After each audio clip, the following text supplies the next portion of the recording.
বহু যুগের ও বহু দিনের কথা। এক সুদূর ঘন আরণ্যের কিনারায় একটি পর্ণকুঠিরে এক ঈমানদার কাঠুরে তার পরিবার নিয়ে বাস করত।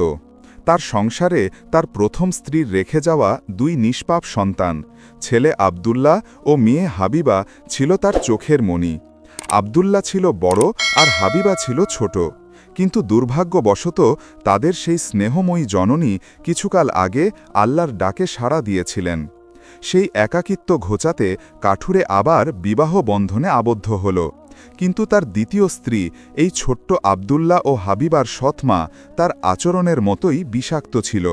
সে বাচ্চাদের দেখলেই বিরক্ত হতো এবং মনে মনে ষড়যন্ত্র আঁটত যে কিভাবে এই নিষ্পাপ আত্মাগুলোকে জীবন থেকে দূরে সরিয়ে দেওয়া যায়। কথায় কথায় সে তাদের শাস্তি দিত, কঠোর পরিশ্রম করাত এবং পেট ভরে খেতে দিত না। এই আরণ্যের নিরীহ কাঠুরে দিনে দিনে দরিদ্র থেকে দরিদ্রতর হচ্ছিল। সে সূর্যোদয় থেকে সূর্যাস্ত পর্যন্ত কঠোর পরিশ্রম করে বনের কাঠ সংগ্রহ করত এবং সন্ধ্যা হতেই সেই কাঠ শহরে বিক্রি করে আসত। তার এই অক্লান্ত চেষ্টা শুধু কোনো মতে তাদের খাদ্যের সংস্থান করতে পারত। ঠিক সেই সময়ে পরীক্ষার মতো এক মহা দুর্ভিক্ষ নেমে আসলো পুরো জনপদে। মানুষ, পশু পাখি সবাই ক্ষুধার জ্বালায় কাতর হয়ে পড়ল। এই সংকটাপন্ন পরিস্থিতিতে তাদের দৈনিক খাবারের যোগান দেওয়াও অসম্ভব হয়ে উঠল। এক রাতে দুশ্চিন্তাগ্রস্ত কাঠুরে তার কুটিরের নিঃশব্দ অন্ধকারে বসে গভীরভাবে ভাবছিল। তার নিজের জন্য তার এক বিন্দু চিন্তা ছিল না, তার সমস্ত চিন্তা ছিল তার কোমলমতি ছেলে মেয়েদের ভবিষ্যৎ নিয়ে। সে দীর্ঘ আহাজারি করে তার স্ত্রীকে বলল, প্রিয়তমা, এখন আমাদের বাঁচার পথ কি? এই দুর্ভিক্ষের সময়ে আমরা আমাদের এই ছোট্ট সন্তানদের কিভাবে প্রতিপালন করব? আমাদের ভাণ্ডার তো প্রায় শূন্য। এই কথা শোনার পর সেই নিষ্ঠুর সৎমা, যে কিনা সব সময় তাদের পথ থেকে সরাতে চাইত, সে সুযোগ লুফে নিল। সে তৎক্ষণাৎ উত্তর দিল, কাল আমরা একটি মিথ্যা অজুহাত দেখিয়ে অনেক দূরে এই গভীর অরণ্যে তাদের নিয়ে যাব। সেখানে আমরা কিছু কাঠে আগুন ধরিয়ে দেব, যাতে হিংস্র জীবজন্তুরা তাদের কাছে না আসতে পারে। তারপর তাদের এক একটি গুটির টুকরা দিয়ে আমরা কাজের বাহানায় ফিরে আসব। এরপর আমরা বাড়ি চলে আসব। যদি তারা ফিরে আসার পথ খোঁজেও, তবে কখনো খুঁজে পাবে না। কাঠুরে এই ঘৃণ্য পরিকল্পনা শুনে প্রথমে স্তব্ধ হয়ে গেল। সে কিছুক্ষণ ভাবল এবং তারপর দৃঢ় কণ্ঠে বলল, না, আমি এই জঘন্য কাজ করতে পারব না। একজন বাবা তার নিজের সন্তানদের কিভাবে একলা ফেলে আসতে পারে এই ভয়ঙ্কর জঙ্গলে, যেখানে হিংস্র পশুরা তাদের খণ্ড খণ্ড করে ফেলবে? এর চেয়ে ভালো তো একসাথে না খেয়ে মরা। তখন তোমার শুধু আমাদের কবর বানানোর কষ্টটুকু করতে হবে। কিন্তু তার স্ত্রী উত্তেজিত হয়ে এবং ক্রোধে ফুঁসে উঠে জিদ ধরল। সেই জিদের কাছে কাঠুরে হার মানল এবং বিরক্তিভাবে সম্মতি দিল। তবে সে আক্ষেপ করে তার স্ত্রীকে বলল, কিন্তু আমার পিতা হৃদয় সব সময় তরপাতে থাকবে আমার নিষ্পাপ সন্তানদের স্মৃতিতে। সেই রাতেই ক্ষুধার কারণে আবদুল্লাহ আর হাবিবার চোখে ঘুম ছিল না। তারা আড়াল থেকে তাদের বাবা মায়ের সমস্ত কথোপকথন শুনে ফেলল। এরপর ছোট্ট হাবিবা ভীষণভাবে কাঁদতে শুরু করল। সে তার বড় ভাই আবদুল্লাহকে বলল, ভাই, আমরা মনে হয় আমাদের বাবা মায়ের কাছে বোঝা হয়ে গেছি, আর তারা আমাদের থেকে মুক্তি চাইছে। আবদুল্লাহ তার বোনকে আশ্বস্ত করল এবং বলল, হাবিবা, বোন আমার, তুমি ভয় পেও না। আমি এর জন্য আল্লাহর ইচ্ছায় নিশ্চয়ই কোনো সমাধান খুঁজে বের করব। যখন বাবা মা ঘুমিয়ে পড়ল, তখন আবদুল্লাহ বিছানা থেকে উঠল। সে নিজের গায়ে একটি চাদর জড়িয়ে নিল এবং ধীরে ধীরে দরজা খুলে বাইরে চলে গেল। চাঁদের আলোয় বাড়ির সামনে পড়ে থাকা নুড়ি পাথরগুলো রূপার টুকরোর মতো ঝলমল করছিল। আবদুল্লাহ অনেকগুলো নুড়ি পাথর সংগ্রহ করে তার পকেটগুলো ভরে নিল এবং তারপর ঘরে ফিরে আসলো। ঘরে এসে সে তার বোন হাবিবার কাছে এসে বলল, প্রিয় বোন, তুমি শান্তিতে ঘুমিয়ে যাও, আল্লাহ অবশ্যই ভালো কিছু করবেন। এই বলে সে নিজেও শুয়ে পড়ল এবং শান্তিতে ঘুমিয়ে গেল। পরের দিন সকালের সূর্য ওঠার আগেই কাঠুরের সেই নিষ্ঠুর স্ত্রী এই দুই শিশুর কাছে আসলো এবং তাদের জাগিয়ে বলল, ওঠো বাচ্চারা, তৈরি হয়ে নাও, আজ আমরা আরণ্যে যাব কাঠ কাটতে। সে আবদুল্লাহ এবং হাবিবাকে এক টুকরো করে রুটি দিল এবং সতর্ক করে বলল, এটা তোমাদের দুপুরের আহারের জন্য। এখনই খেয়ে ফেলো না, নয়তো দুপুরে তোমাদের কাছে খাওয়ার জন্য কিছু অবশিষ্ট থাকবে না। আব্দুল্লাহ ও হাবিবা নীরবে রুটির সেই টুকরোগুলো গ্রহণ করল এবং তারপর তারা জঙ্গলের দিকে যাত্রা করল। কিছু দূর এগিয়ে যাওয়ার পর আব্দুল্লাহ হঠাৎ থেমে গেল এবং ঘুরে তাদের ঘরের দিকে তাকাতে লাগল। এই কাজটি সে বারবার করতে থাকল। কাঠুরে তার পুত্রকে এমনটি করতে দেখে প্রশ্ন করল, আব্দুল্লাহ, বাবা কি করছো? তুমি বারবার পিছনে ফিরে তাকাচ্ছ কেন? সাবধানে হাঁটো বাবা। আব্দুল্লাহ উত্তর দিল, আমি আমাদের পোষা বিড়াল ছানাটিকে দেখছি, যেটা আমাদের বাড়ির চালে বসে আমার দিকে তাকিয়ে আছে। এটা শুনে সেই সৎমা তাচ্ছিল্যের সুরে সঙ্গে সঙ্গে বলল, আরে তুমি তো একেবারে বোকা, ওটা তোমার বিড়ালছানা নয়, ওটা তো সূর্যের আলো যা বাড়ির চালার উপরে এসে পড়ছে। কিন্তু আব্দুল্লাহ আসলে বিড়াল ছানাটিকে দেখছিল না। সে তো তার পকেট থেকে নুড়ি পাথরগুলো বের করে রাস্তায় ফেলছিল এবং ফিরে আসার পথ মনে রাখার চেষ্টা করছিল। যখন তারা আরণ্যের একদম মাঝখানে গিয়ে পৌঁছালো, তখন কাঠুরে বলল, হে আমার প্রিয় সন্তানেরা, এখন তোমরা কাঠ জোগাড় করো, আমি এখানে আগুন জ্বালিয়ে দেব। এরপর আব্দুল্লাহ আর হাবিবা অনেক কাঠ একত্র করে একটি বিশাল স্তূপ তৈরি করল। তারপর কাঠুরে সেই কাঠগুলোতে আগুন ধরিয়ে দিল। যখন আগুন তীব্রভাবে জ্বলতে লাগল, তখন কাঠুরের স্ত্রী বলল, বাচ্চারা, এখন তোমরা এই আগুনটার কাছেই বসো, আমরা এখন কাঠ কাটতে আরও গভীরে যাচ্ছি। কাজ শেষ হলেই আমরা ফিরে আসব এবং তোমাদের সাথে করে ঘরে নিয়ে যাব। আব্দুল্লাহ আর হাবিবা সেই জ্বলন্ত আগুনের পাশে বসল। দুপুরের রুটি খেয়ে তারা একটু স্বস্তি পেল। তারা ক্রমাগত কুড়াল দিয়ে কাঠ কাটার আওয়াজ শুনতে পাচ্ছিল এবং সেই আওয়াজ শুনে তারা খুব খুশি ছিল ও আশ্বস্ত ছিল যে তাদের বাবা তাদের পাশেই আছে। কিন্তু বাস্তবে সেই আওয়াজ কুড়ালের ছিল না, বরং বাতাসের তোড়ে গাছের ডালপালাগুলো পরস্পর আঘাত করছিল। তারা অনেকক্ষণ ধরে তাদের বাবার অপেক্ষা করতে করতে ক্লান্ত হয়ে গেল এবং অবশেষেই সেখানেই ঘুমিয়ে পড়ল। যখন তাদের ঘুম ভাঙল, তখন চারপাশে হালকা অন্ধকার নেমে এসেছে। হাবিবা ফুঁপিয়ে কেঁদে উঠে বলল যে এখন আমরা আর কখনো বাড়িতে ফিরে যেতে পারব না। আব্দুল্লাহ তার বোনকে সান্ত্বনা দিয়ে বলল যে, হাবিবা বোন আমার, আরও একটু অপেক্ষা করো, চাঁদ উঠুক, তারপর আমরা চাঁদের আলোয় সেই পথ ধরে ফিরে যাব। যখন পূর্ণিমা চাঁদ উঠে আসলো, তখন আব্দুল্লাহ তার বোনের হাত ধরল এবং সেই নুড়ি পাথরগুলোর দিকে তাকিয়ে চলতে থাকল, যেগুলো সে আসার সময় রাস্তায় ফেলে এসেছিল এবং যা চাঁদের আলোয় ঝলমল করছিল। তারা ধীরে ধীরে সারা রাত হেঁটে চলল, আর যখন সকালের সূর্য উঠল, তখন তারা নিজেদের বাড়ির সামনে এসে দাঁড়াল। কাঠুরের স্ত্রী দরজা খুলল। যখন তাদের সেই নিষ্ঠুর সৎমা তাদের দেখল, তখন সে হতভম্ব হয়ে গেল। তারপর সে ক্রোধের ভান করে বলল, তোমরা দুজন কি দায়িত্বজ্ঞানহীন ছেলেমেয়ে, তোমরা এতক্ষণ ধরে জঙ্গলেই ঘুমোচ্ছিলে। আমরা তো ভেবেছিলাম যে তোমরা আর কোনোদিন ফিরবে না। কিন্তু কাঠুরে যখন তার প্রিয় সন্তানদের জীবিত দেখল, তখন তার মুখে আনন্দের বন্যা বইতে লাগল। সে তার নিষ্পাপ সন্তানদের জঙ্গলে ফেলে আসার জন্য খুবই হতাশ ও দুঃখিত ছিল। সময় এভাবেই কেটে গেল এবং কিছুকাল পর আরও একবার দুর্ভিক্ষ দেখা দিল। বাচ্চারা আরেকবার তাদের সৎমায়ের কথা শুনে ফেলল, যে বলছিল যে আমাদের খাদ্য সব ফুরিয়ে গেছে, এখন আমাদের কাছে শুধুমাত্র অর্ধেক রুটি রয়েছে। এইবার আমরা শিশুদের অনেক দূরে এবং আরও ঘন জঙ্গলে ছেড়ে আসব, যাতে তারা কোনোভাবেই ফিরে আসতে না পারে। এটা শুনে কাঠুরে খুব মন খারাপ করল, কিন্তু তার অন্য কোনো উপায় ছিল না। যখন গভীর রাতে সবাই ঘুমিয়ে পড়ল, তখন আব্দুল্লাহ আবার উঠল যে কোথাও থেকে সাদা নুড়ি পাথর খুঁজে আনবে। এই সাদা নুড়ি পাথরগুলোই ছিল যা আগেরবার তাদের ঘরে ফিরিয়ে এনেছিল। কিন্তু সে দেখতে পেল যে দরজায় তালা লাগানো আছে এবং বাইরে যাওয়ার কোনো পথ নেই। এটা দেখে সে পেরেশান হয়ে গেল। তবুও সে তার ছোট্ট বোনকে আশ্বস্ত করল এবং বলল, হাবিবা বোন আমার, কেঁদো না, আল্লাহ অবশ্যই আমাদের সাহায্য করবেন এবং তিনি আবার আমাদের রক্ষা করবেন। পরের দিন সকাল হতেই কাঠুরের স্ত্রী দুজন শিশুকে জাগিয়ে দিল এবং আবার তাদের দুটি রুটির টুকরো দিল। কিন্তু এই রুটির টুকরোগুলো আগেরবারের মতো বড় ছিল না, এগুলো খুবই ছোট ছিল। এরপর যখন তারা জঙ্গলের দিকে রওনা হলো, তখন আব্দুল্লাহ পকেটে হাত ঢুকিয়ে রুটিটিকে গুঁড়ো করে নিল এবং অল্প অল্প দূরত্বে থেমে থেমে সে সেই গুঁড়োগুলো রাস্তায় ফেলতে লাগল। আব্দুল্লাহ, তুমি বারবার কেন থেমে যাচ্ছ? তার বাবা প্রশ্ন করল। আমি একটি কবুতরকে দেখছি, যা আমাদের ছাদের ওপর বসে আমার দিকে তাকিয়ে আছে, আব্দুল্লাহ উত্তর দিল। তার সৎমা বলল, ওটা তোমার কবুতর নয়, ওগুলো তো সূর্যরশ্মি, যা চিমনির ওপর ঝলমল করছে। কিন্তু আব্দুল্লাহ তো রুটির ছোট ছোট গুঁড়োগুলো রাস্তায় ফেলতে ফেলতে চলতে লাগল। এইবার তারা জঙ্গলে এত দূরে এবং এমন জায়গায় এসেছিল যেখানে কাঠুরেও কখনো আসেনি। তারা আরও একবার কাঠ জোগাড় করে আগুন জ্বালালো এবং তাদের সৎমা বলল, বাচ্চারা, এখন তোমরা এই আগুনটার কাছে বসো।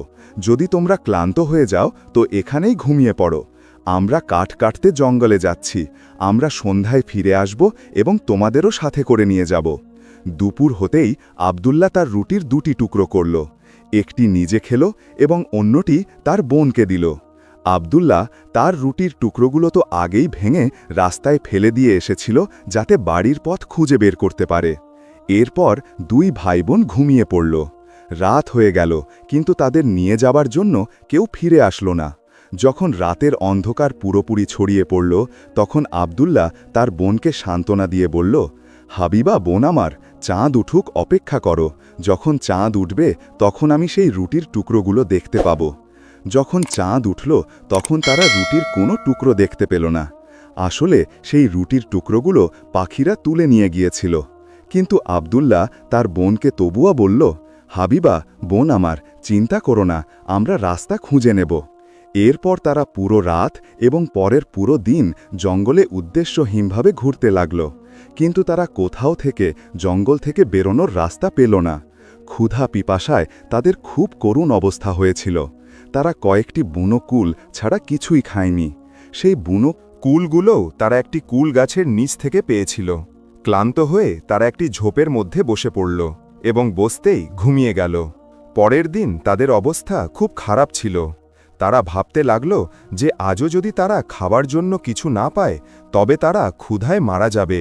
দুপুরের দিকে তাদের একটি পাখি দেখা গেল, যেটা গাছের ডালে বসে খুব মিষ্টি সুরে গান গাইছিল। তার রং ছিল একেবারে সাদা। সে খুব মিষ্টি স্বরে গান গাইছিল, এত মিষ্টি সুর যে আব্দুল্লাহ ও হাবিবা থেমে তার আওয়াজ শুনতে লাগল। তারপর সেই পাখিটির ডানা ঝাপটে উড়তে লাগল এবং 2 ভাই বোন তার পিছু পিছু চলতে লাগল। এমন মনে হচ্ছিল যেন সে তাদের নিজের পিছনে পিছনে চলতে বলছে।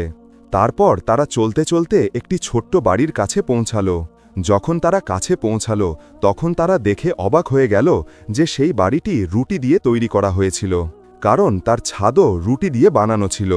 আব্দুল্লাহ এটা দেখে আনন্দে লাফিয়ে উঠল এবং বলতে লাগল, এখন আমরা আমাদের বাকি জীবন এখানেই কাটিয়ে দেব এবং এখন আমরা শ্রম ছাড়াই আমাদের পেট ভরাতে পারব। এই বলে আব্দুল্লাহ একটুখানি ছাদ ভেঙে নিল, যাতে দেখতে পারে যে সেটা সত্যিই রুটি নাকি অন্য কিছু। আর হাবিবা জানালার কাছে গিয়ে একটুখানি জানালা ভেঙে নিজের মুখে পুড়ে নিল। এরপর তার একটি থরথর করে কাঁপা আওয়াজ শুনতে পেল। কেউ বলছিল, খায় এই কোন শয়তান আমার ছোট এই ঘর। এর জবাবে শিশুরা বলল, জান্নাত এই তো বাচ্চাদের, গরিবদের, মজুরদের। এই বলে তারা রুটি খাওয়ায় ব্যস্ত হয়ে পড়ল। এরপর দরজা খুলল এবং একটি খুবই বুড়ো এবং দুর্বল মহিলা, যার কোমর ঝুঁকে গিয়েছিল, সে নিজের লাঠি ঠুকতে ঠুকতে ঘর থেকে বাইরে বেরিয়ে আসলো। বাচ্চারা তাকে দেখে এত ভয় পেয়ে গেল যে তাদের হাত থেকে রুটি খসে পড়ল এবং জমিতে পড়ে গেল। এটা দেখে সেই বুড়ি মহিলা বলল, আরে প্রিয় শিশুরা, ভয় পেও না, ভেতরে চলে এসো, আমি তোমাদের অনেক রকমের জিনিস খাবার জন্য দেব। সে খুব আদর করে বাচ্চাদের ভেতরে নিয়ে গেল এবং সে অনেক ধরনের খাবার শিশুদের সামনে এনে রাখল, যা আব্দুল্লাহ এবং হাবিবা 2 ভাই বোন খুব মজা করে খেল। এরপর বুড়ি মহিলা তাদের শোয়ার জন্য 2টি ছোট ও সুন্দর পালঙ্ক দিল, যার ওপর সাদা চাদর বিছানো ছিল। যখন 2 ভাই বোন তাদের বিছানায় শুয়ে পড়ল তখন তারা খুব আরাম অনুভব করল। এমন মনে হচ্ছিল যেন তারা জান্নাতে এসে গেছে। বুড়ি মহিলা যদিও সেই শিশুদের সাথে খুব ভালোবাসার আচরণ করছিল, কিন্তু বাস্তবে সে একজন খতরনাক জাদুকরী ছিল, যে রাস্তা ভুলে যাওয়া মুসাফিরদের এইভাবেই নিজের কাছে ডেকে আনত এবং তাদের খুব যত্ন করত। তারপর তাদের রেঁধে খেয়ে ফেলত। যখন আব্দুল্লাহ এবং হাবিবা দুজনে তাদের বিছানায় ঘুমিয়ে গেল তখন সে জোরে জোরে হাসতে লাগল।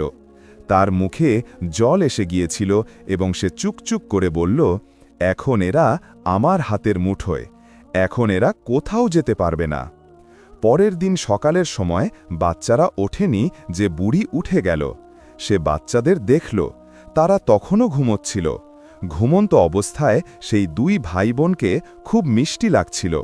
তাদের দেখে বুড়ি মহিলা হাসল এবং মনে মনে ভাবতে লাগল, এদের মাংস তো খুবই সুস্বাদু হবে। তারপর সে আব্দুল্লাহকে নিজের কোলে তুলে নিল, যেন সে খুব শক্তিশালী মহিলা, এবং তার ঝুঁকে যাওয়া কোমরও সোজা হয়ে গিয়েছিল। এখন তাকে দুর্বল মনে হচ্ছিল না।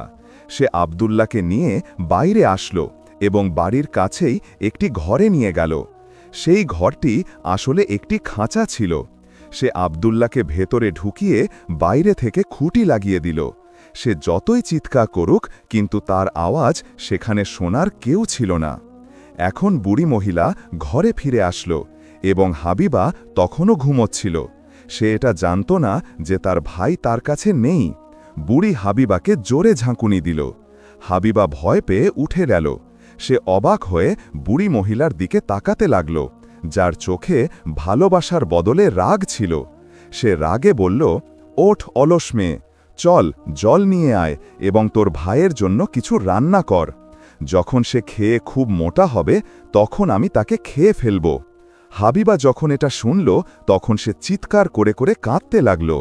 কিন্তু এখন কান্নাকাটি করার কোনো ফায়দা ছিল না। হাবিবা বেচারি এখন সেটাই করত যা তাকে করার জন্য বলা হতো। আব্দুল্লার জন্য খুব ভালো খাবার রান্না করা হতো, কিন্তু হাবিবা বেচারির কপালে বাকি থাকা খাবার জুটত। বুড়ি মহিলা প্রতিদিন খাঁচার কাছে যেত এবং চিৎকার করে বলতো, আব্দুল্লাহ, তোর আঙুল বাইরে বের কর, যাতে আমি এই ব্যাপারটা আন্দাজ করতে পারি যে তুই কতটা মোটা হয়েছিস। আব্দুল্লাহ এর বদলে একটি হাড় তার হাতে ধরে দিত। বুড়ি জাদুকরী, যার দৃষ্টিশক্তি খুব দুর্বল ছিল। সে এটা দেখতে পারত না যে এটা তার আঙুল নাকি অন্য কিছু। সে প্রতিদিন সেই হাড় ধরে দেখত তো পেরেশান হয়ে যেত যে কি ব্যাপার, আমি প্রতিদিন একে এত ভালো খাবার খাওয়াই, তবুও এ মোটা কেন হয় না। এইভাবে 4 সপ্তাহ পার হয়ে গেল। এখন বুড়ি মহিলার জন্য ধৈর্য রাখা কঠিন হয়ে গেল। সে বলতে লাগল যে এখন যাই হোক না কেন, আমি এই ছেলেটিকে খেয়ে ফেলব। সে হাবিবাকে ডাক দিল, এ মেয়ে, জল নিয়ে আয়। আব্দুল্লাহ মোটা হোক বা পাতলা, আমি কাল সকালে তাকে রেঁধে খেয়ে ফেলব। বেচারি হাবিবার অবস্থা করুণ ছিল। সে বেচারি ফোঁস করে কেঁদে কেঁদে কাঁদছিল এবং জল আনছিল। সে বেচারি কাঁদতে কাঁদতে বলতে লাগল যে, হে আল্লাহ, আমাদের সাহায্য করো। এর চেয়ে ভালো তো এই ছিল যে আমাদের জঙ্গলেই হিংস্র পশুরা ছিঁড়ে খেয়ে ফেলত, যাতে আমরা 2 ভাই বোন একসাথেই মরে যেতাম। বন্ধ কর এই কান্নাকাটি, জাদুকরী বিরক্ত হয়ে বলল। পরের দিন হাবিবা বাইরে আসলো। সে জলে ভরা একটি পাতিল 2টি বাঁশের মাঝে ঝুলিয়ে দিল এবং তার নিচে আগুন জ্বালিয়ে দিল। বুড়ি মহিলা বলতে লাগল, আগে আমরা তাকে ভাজব। আমি তন্দুর তৈরি করে ফেলেছি এবং আটাও বানিয়ে ফেলেছি। তারপর সে হাবিবাকে তন্দুরের দিকে ধাক্কা দিল, যেখানে আগুনের শিখা জ্বলছিল, এবং বুড়ি মহিলা হাবিবাকে বলল যে, গিয়ে দেখ তন্দুর গরম হয়েছে কিনা, যাতে আমি রুটি সেঁকতে পারি। আসলে সেই বুড়ি মহিলা হাবিবাকে এই জন্য তন্দুরের কাছে পাঠাচ্ছিল, যাতে সে তাকেও ধাক্কা দিয়ে তন্দুরে ফেলে দেয় এবং তাকেও রেঁধে খেয়ে ফেলে। কিন্তু হাবিবা তার চালাকি বুঝতে পেরেছিল। সে অজানার ভান করে বলল, কিন্তু আমি তো এটা দেখতে জানি না যে তন্দুর গরম হয়েছে কিনা, আমি কিভাবে দেখব? এরপর বুড়ি মহিলা বলতে লাগল, আরে কাজ এড়িয়ে চলা মেয়ে, এই তন্দুরের মুখ এত বড় যে আমি আমার মাথাও তার ভেতরে ঢোকাতে পারি। এই বলে সেই বুড়ি জাদুকরী নিজের মাথা তন্দুরের ভেতরে ঢুকিয়েছিল, যে হাবিবা তাকে পেছন থেকে তন্দুরের ভেতরে ধাক্কা মেরে দিল এবং লোহার একটি ঢাকনা দিয়ে তন্দুরের মুখ বন্ধ করে দিল। বুড়ির ভয়ঙ্কর চিৎকারে পুরো জঙ্গল কেঁপে উঠল। সে ভীষণভাবে চিৎকার করছিল। একবার তো হাবিবাও তার চিৎকার শুনে ভয় পেয়ে গেল, কিন্তু সে নিজের কানে আঙুল ঢুকিয়ে নিল এবং দৌড়ে সেই দিকে আসলো যেখানে তার ভাই আব্দুল্লাহ বন্দী ছিল।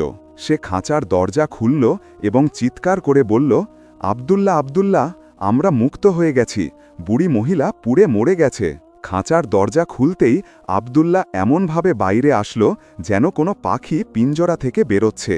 দুই ভাই বোন খুশিতে লাফাতে লাগল। এখন তাদের জঙ্গলে কারো ভয় ছিল না। তারা নির্ভয়ে বুড়ি জাদুকরীর ঘরে চলে গেল। সেখানে গিয়ে তারা দেখল তাদের অনেক ধরনের সিন্দুক নজরে আসলো। সেই সিন্দুকগুলোতে হীরা, জহরত এবং সোনার মুদ্রা ভরা ছিল। আব্দুল্লাহ সেই মুদ্রাগুলো দিয়ে নিজের পকেট ভরে নিল এবং হাবিবাও যতটা মুদ্রা নিতে পারত সে নিয়ে নিল। এরপর আব্দুল্লাহ বলল যে এখন আমাদের এই জঙ্গল থেকে বাইরে বেরোনো উচিত। কয়েক ঘন্টা ঘোরার পর তারা একটি দিঘির কাছে পৌঁছালো।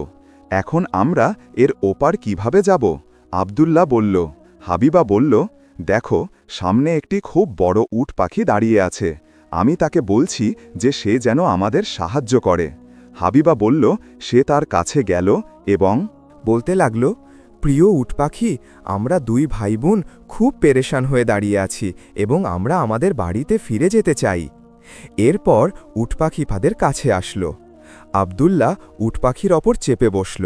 হাবিবাকে নিজের কাছে বসাতে চাইল, তো হাবিবা বলতে লাগল, না ভাই, আমরা যদি দুজনেই এর ওপর বসি তবে আমাদের ওজন বেশি হয়ে যাবে। আমরা এক এক করে এর পিঠে সওয়ার হব এবং দিঘিটি পার হব। উট পাখি তাদের এক এক করে দিঘিটি পার করিয়ে দিল। এরপর তারা একটু এগিয়ে গেল তো তাদের এমন একটি জায়গা দেখা গেল যা পরিচিত মনে হচ্ছিল। কিছুক্ষণ আরও চলার পর তাদের নিজের বাড়ি দেখা গেল। নিজেদের বাড়ি দেখে তারা খুশিতে লাফিয়ে উঠল এবং তাদের জান ফিরে আসলো আর দুজন দৌড়ে নিজেদের বাড়িতে ঢুকে গেল। তাদের বাবা যখন তার প্রিয় সন্তানদের জীবিত দেখল তখন তার খুশির সীমা রইল না। যখন থেকে সে তার নিষ্পাপ বাচ্চাদের জঙ্গলে ফেলে এসেছিল তখন থেকে তার মন শান্ত ছিল না। সে সব সময় তার বাচ্চাদের স্মৃতিতে থাকত এবং কাঁদত। তার স্ত্রী, যে সেই বাচ্চাদের সৎ মা ছিল, সেও অসুস্থ হয়ে মরে গিয়েছিল। আব্দুল্লাহ এবং হাবিবা সেই হীরা জহরতগুলো তাদের বাবার সামনে ঢের করে দিল, যেগুলো তারা বুড়ি জাদুকরীর বাড়ি থেকে নিয়ে এসেছিল। আর এইভাবে তাদের সারা জীবনের দুশ্চিন্তা শেষ হয়ে গেল। নিষ্ঠুর সৎ মা থেকেও তাদের মুক্তি মিলল। সে নিজেই নিজের খারাপ কাজের কারণে আল্লাহর শাস্তির শিকার হল এবং খুশিতে দুই ভাই বোন তাদের বাবার সাথে সুখে শান্তিতে জীবন কাটাতে লাগল। এখানেই আমাদের আজকের গল্প শেষ হল। যদি আপনি এই গল্পটি উপভোগ করে থাকেন এবং এটি থেকে উপকৃত হয়ে থাকেন, তবে অনুগ্রহ করে আমাদের চ্যানেলটি লাইক এবং সাবস্ক্রাইব করে সমর্থন করতে ভুলবেন না, যাতে আপনি আরও অর্থপূর্ণ এবং উপভোগ্য গল্প পেতে পারেন। আপনাদের দেখার জন্য ধন্যবাদ এবং আমরা আশা করি পরের গল্পে আপনাদের সাথে আবার দেখা হবে ইনশাআল্লাহ।